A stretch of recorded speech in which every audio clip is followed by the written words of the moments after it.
Hello, it's Easton and I. We are going to be reading chapter 11, and because of Winn Dixie, we have another person. Ben wants to listen to the story too. Chapter 11. Have you read this before? Yes. I don't know what it is. Because of Winn Dixie? It's really good. All right, chapter 11. That night, there was a real bad thunderstorm. But what woke me up wasn't the thunder and lightning. It was Winn Dixie whining and butting his head against my bedroom door. Winn Dixie, I said, "What are you doing?" He didn't pay any attention to me. He just kept beating his head against the door and whining and whimpering, and when I got out of bed and went over and put my hand on his head, he was shaking and trembling so hard it scared me. I knelt down and wrapped my arms around him.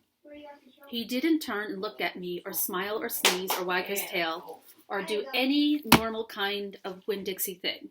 He just kept beating his head against the door and crying and shaking. "You want the door open?" I said. "Huh? Is that what you want?" I stood up and opened the door, and Winn Dixie flew through it like something big and ugly and mean was chasing him. "Winn Dixie," I hissed, "come back here." I didn't want him going and waking the preacher up. But it was too late. Winn Dixie was already at the other end of the trailer. In the preacher's room, I could tell because there was a spoing sound that must have come from Winn Dixie jumping up on the bed. And then there was a sound from the preacher like he was real surprised. But none of it lasted long, because Winn Dixie came tearing back out of the preacher's room, panting and running like crazy. I tried to grab him, but he was going too fast. "Opal," said the preacher. He was standing at the door to his bedroom, and his hair was all kind of wild on top of his head, and he was looking around like he wasn't sure where he was. "Opal, what's going on?" "I don't know," I told him. But just then and there was a huge crack of thunder, one so loud that it shook the whole trailer, and Winn Dixie came shooting back out of my room and went running right past me, and I screamed, "Daddy, watch out!"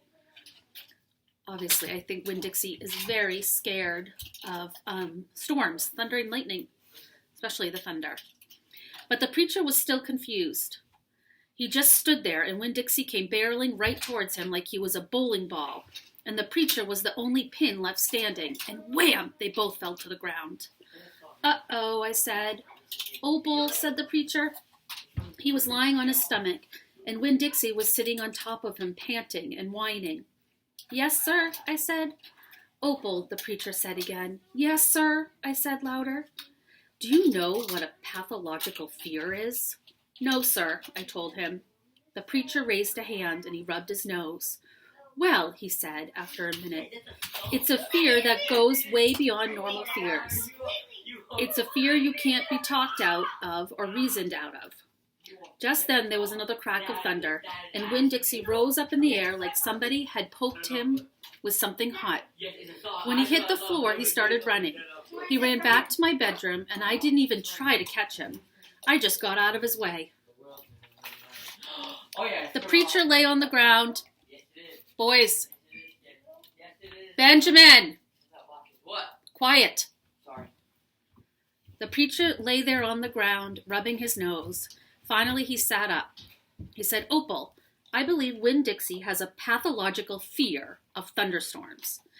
And just when he finished his sentence, here came Winn Dixie again, running to save his life. I got the preacher up off the floor and out of the way just in time. There didn't seem to be a thing we could do for Winn Dixie to make him feel better. So we just sat there and watched him run back and forth, all terrorized and panting. And every time there was another crack of thunder, Winn Dixie acted all over again like it was surely the end of the world. "The storm won't last long," the preacher told me, "and when it's over, the real Winn Dixie will come back." After a while, the storm did end, the rain stopped, and there wasn't any more lightning, and finally the last rumble of thunder went away, and Winn Dixie quit running back and forth and came over to me and the preacher, were sitting and cocked his head like he was saying, "What in the world are you two doing out of bed in the middle of the night?" And then he crept up on the couch, with us in this funny way he was, where he gets on the couch and inch at a time, kind of sliding himself onto it, looking off in a different direction, like it's all happening by accident. Like he doesn't intend to get on the couch, but all of a sudden there he is. And so the three of us sat there.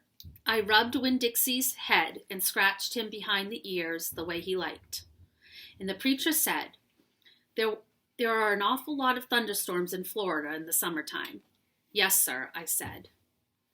I was afraid that maybe he would say we couldn't keep a dog who went crazy with pathological fear every time there was a crack of thunder.